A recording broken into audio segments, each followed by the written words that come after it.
కాళ్లలో నొప్పి, నరాల వాపు వంటి లక్షణాలతో బాధపడుతున్నారా? వెరికోస్ వెయిన్స్ లో అత్యాధునిక చికిత్స ఏవిస్ వాస్కులర్ సెంటర్. నమస్తే రమ్మగారు. నమస్తే జయ. రమ్మగారు, ఆ మధ్య మనం నావెల్స్ చెప్పుకున్నాం కొన్ని, మళ్ళీ స్టార్ట్ చేద్దామండి. ఏం చెప్తారు?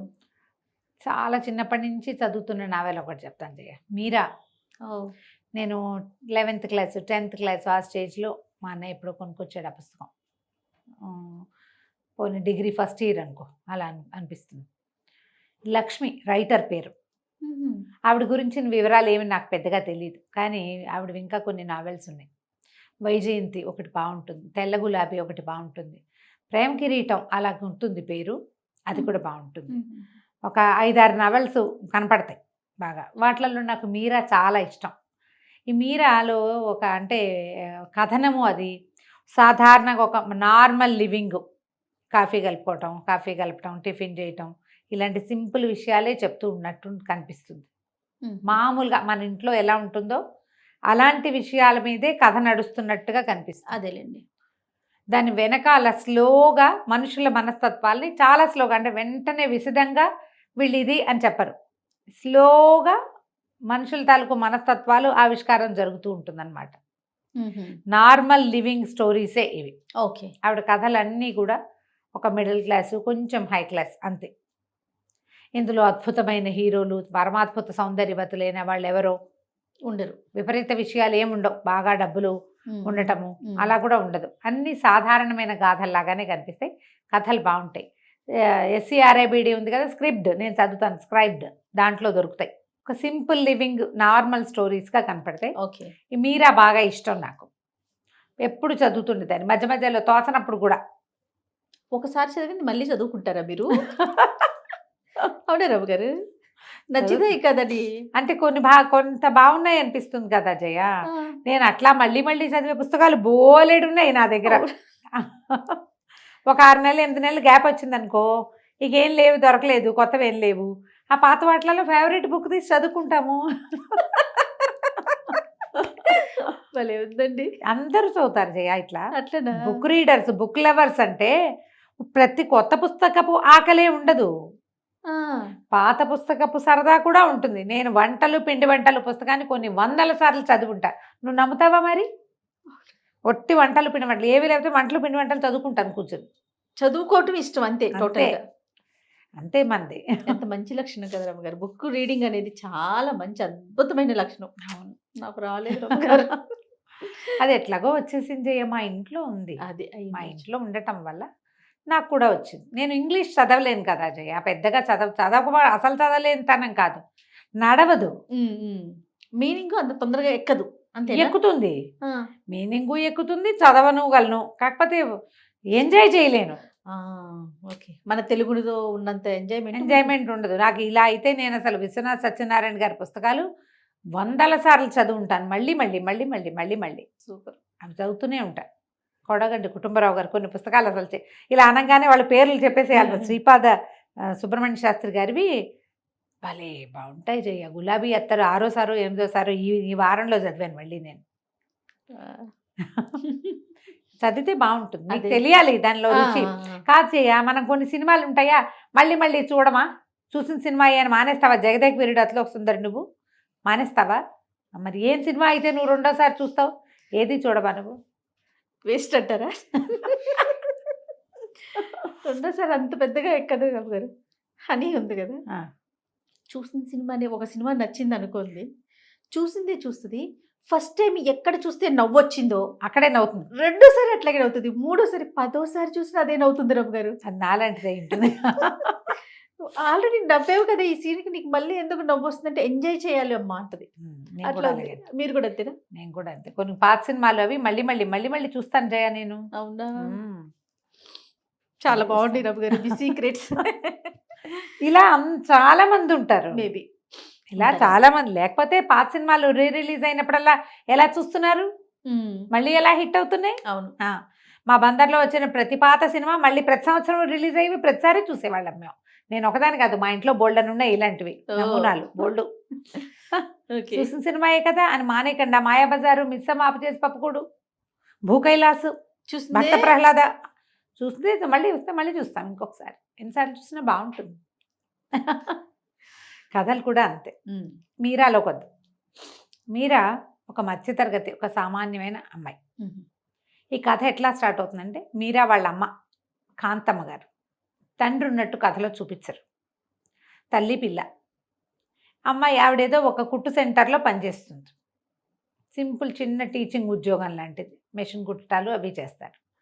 ఆ సెంటర్లో ఏవో బట్టలు ఇచ్చిరమ్మని ఇచ్చేసి వెళ్ళమని చెప్తారు కూతురికి.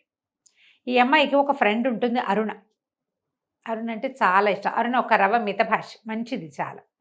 ఆ అరుణ వాళ్ళ ఇంటికి వెళ్ళాలి. కాలేజీ చదువు, BA చదువుతున్న అమ్మాయి, ఫైనల్ ఇయర్లోనో ఇప్పుడు ఎక్కడో ఉన్నారు వీళ్ళు. అరుణ కూడా చదువుకుంటుంది. ఈ మీరాకి ఈ బట్టలు ఇచ్చి కుట్టు సెంటర్కి వెళ్ళమని చెప్తుంది. ఈ కథ మొత్తానికి కీలకం ఈ మొదటి ఘట్టమే అన్నమాట.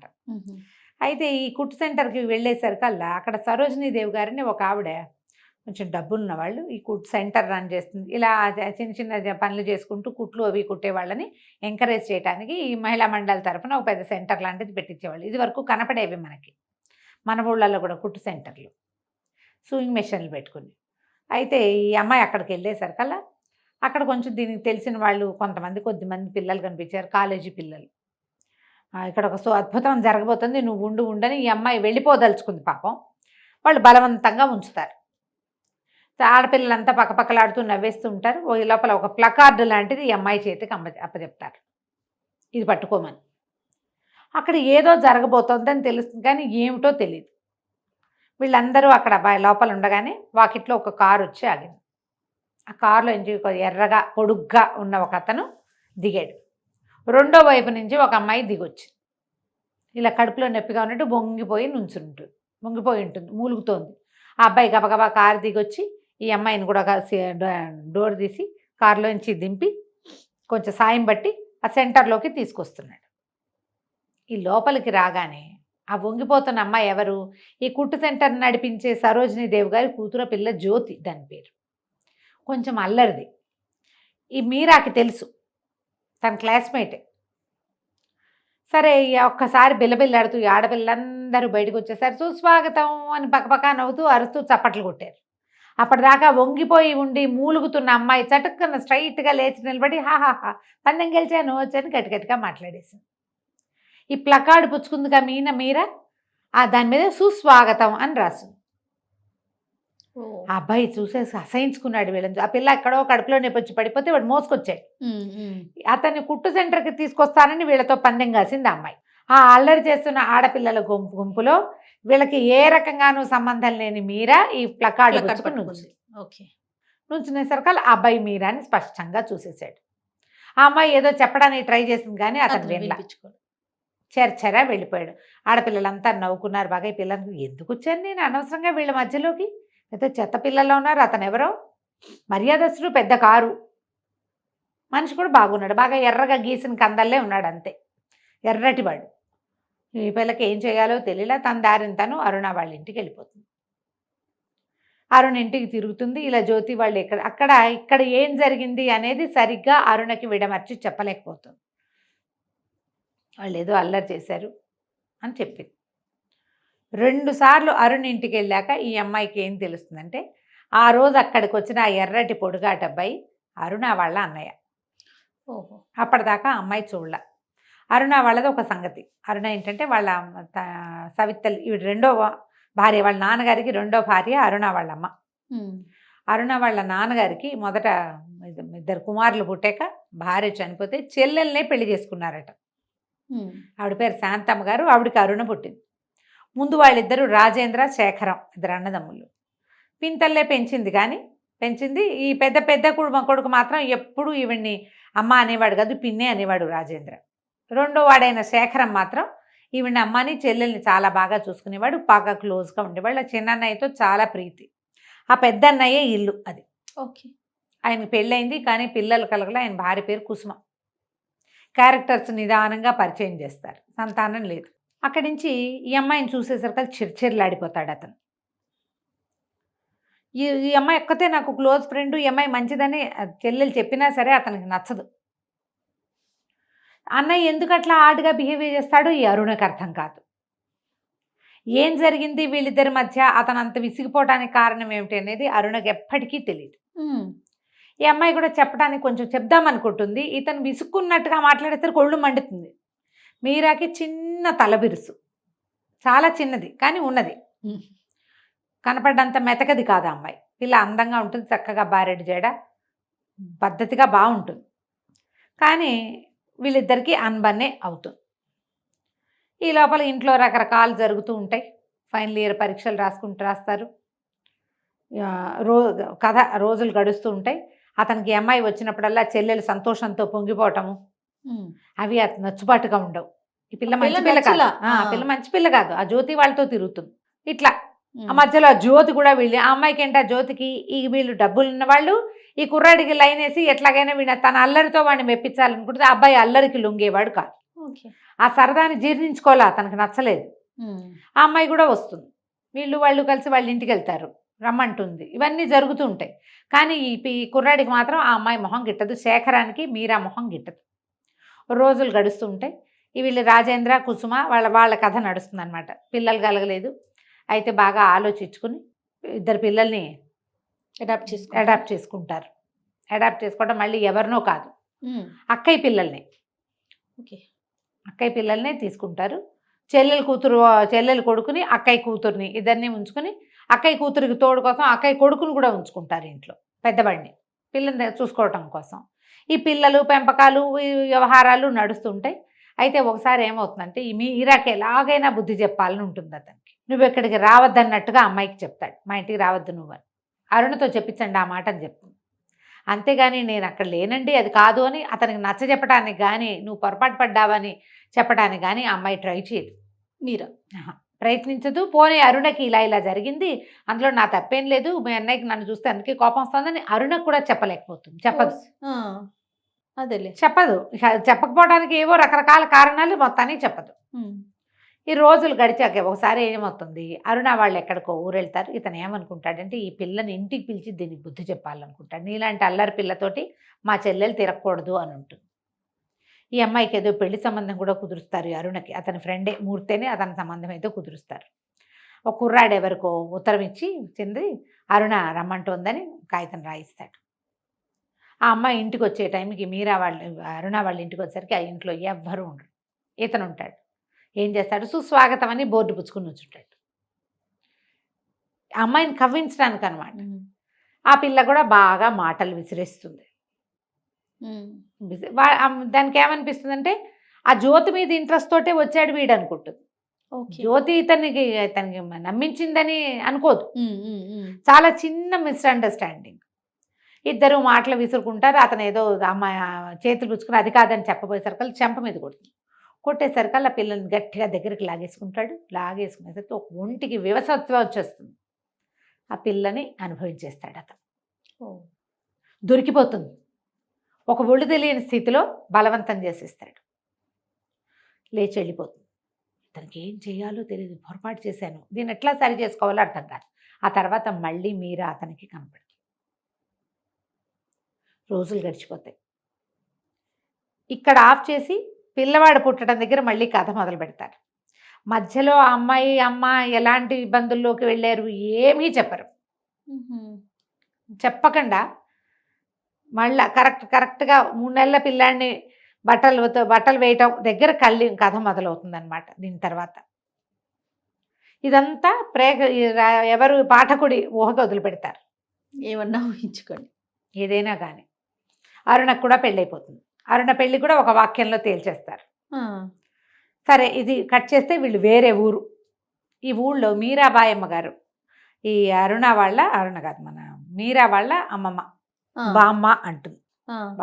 వాళ్ళ అమ్మకి పెద్దమ్మగారు. ఈ కూతురి స్థితి చూసి ఆవిడ భయపడి ఉద్యోగం మానేసి పిల్లని తీసుకుని వాళ్ళ పెద్దమ్మ దగ్గరికి వెళ్ళిపోతుంది. ఏలూరు దగ్గర ఏదో ఊరు, చిన్న ఊరు, అక్కడికి వెళ్ళిపోతుంది. తీసుకెళ్ళిపోతే అక్కడి నుంచి ఆవిడ ఈ పిల్లకి అబార్ట్ చేయించడానికి చాలా ప్రయత్నం చేస్తారు, కానీ అమ్మాయి ఒప్పుకోదు. అమ్మాయి ఏమంటుందంటే, మా అమ్మ కూడా ఇదే పని చేసి ఉండొచ్చు కదా, ఆవిడ నమ్మి తాళి కట్టించుకుంది, నేను ఎవరిని నమ్మి ఏదీ చేయలేదు, నా జీవితానికి ఇది వచ్చేసింది, దీన్ని నేను చెడగొట్టుకోను అని చెప్పేసి పిల్లవాడిని కంటుంది. 3 నెలల చంటి పిల్లాడు. ఈ ఊళ్ళో వీళ్ళని పట్టించుకునే వాళ్ళు ఎవరు లేరు, వీళ్ళెవరికీ తెలీదు, ఏమీ లేదు. మీరాబాయి అమ్మగారు పిల్లాడిని చూసుకుంటారు. ఆవిడకి ఎవరు లేరు. ఆవిడకి కాంతమ్మతోటి ఒక దూరపు చుట్టరికం. ఇక పిల్లాడిని పెంచుకుంటారు. ఆవిడ కూతురుతో మాట్లాడడం మానేస్తుంది, ఏమీ మాట్లాడరు. మీరాతో మాట్లాడదు. మీరాబాయి అమ్మగారి పేర్ల అమ్మమ్మ, బామ్మ, తను, పిల్లవాడు, తల్లి, నలుగురు. కొద్ది రోజులు గడిస్తే వీళ్ళు ఎప్పటి నుంచో దాచిపెట్టుకునే డబ్బులు. కాకపోతే ఎంతకాలం ఈ కథ నడుస్తుంది? కొద్ది రోజులు గడిచాక ముసలావిడ కాస్త కన్ను మూస్తారు. వీళ్ళకి ఏం చేయాలో తెలీదు. ఈ అమ్మాయికి ఏదైనా ఉద్యోగం చేయాలనుంది. బయటికి వెళ్తే 100 ప్రశ్నలు వస్తాయి. ఇది ఎప్పట్లో కథ? 70sలో. ఆ కాలం వేరు. అంతేగా. ఒక పిల్లాడు, ఒక చంటి పిల్లాడు ఉన్నాడంటే తండ్రి భర్త ఏడి అని అడుగుతారు. అయితే వీళ్ళు లోకంలో ఎలాంటి చిన్న ప్రచారం చేస్తారంటే, మీరా కాకుండా ఇంకో పెద్దమ్మాయి ఉంది, ఆ అమ్మాయి చనిపోయింది, ఆ అమ్మాయి పిల్లాడు వీడు అన్న సినిమా ఇచ్చారు ఇక్కడ. దీనికేం పెద్దసేపు ఓడిసేపు చెప్పరు, ఒక వాక్యంలో చెప్పేస్తారు. పెద్దమ్మాయి చనిపోయింది, ఆ పిల్లాడిని వీళ్ళు పెంచుకుంటున్నారు. ఏదైనా ఉద్యోగం చేస్తానంటే ఎక్కడికైనా వెళ్తే ఎన్ని ప్రశ్నలు వస్తాయి, ఎన్ని వస్తాయని తల్లికి ఇష్టం లేదు. ఉన్న దాంట్లోనే బతుకుతూ ఉంటుంది. ఆ డబ్బు ఎంతకాలం వస్తుంది, ఆ బామ్మ ఇచ్చిన డబ్బు అయినా ఎన్నాళ్ళు వస్తుంది, పిల్లాడు ఎదుగుతాడు కదా అని ఈ అమ్మాయి ఉద్దేశం. నర్సుగా పనిచేసే ఒక దూరపు బంధువుల అమ్మాయి, ఒక అమ్మాయి ఉంటుంది, జానకి. క్యారెక్టర్ పేరే కానీ పెద్దగా ఆవిడ మాట్లాడినవి మనకేం కనిపించదు, కానీ వస్తుంది. అయితే జానకి ఏమందంటే ఒకరోజు వచ్చి చెప్పింది, ఊళ్ళో ఒక పెద్ద ఆవిడ ఉన్నారు, పిల్లలు బయటే ఉంటారు, ఆవిడ ఒక్కరే ఉంటారు ఇంట్లో. ఆవిడ కొంచెం పై సాయం, మనిషి సాయం కావాలి.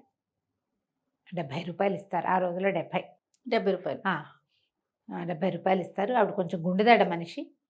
వెనకాల సాయం కొద్దిగా వంట సహాయం అది చేసి పెట్టచ్చు, వంట అది చేసి పెడితే సరిపోతుంది. వాడికి వంట చేయటం, మాట సహాయం, పై పనులన్నిటికీ పని వాళ్ళు ఉన్నారు పుష్కలంగా.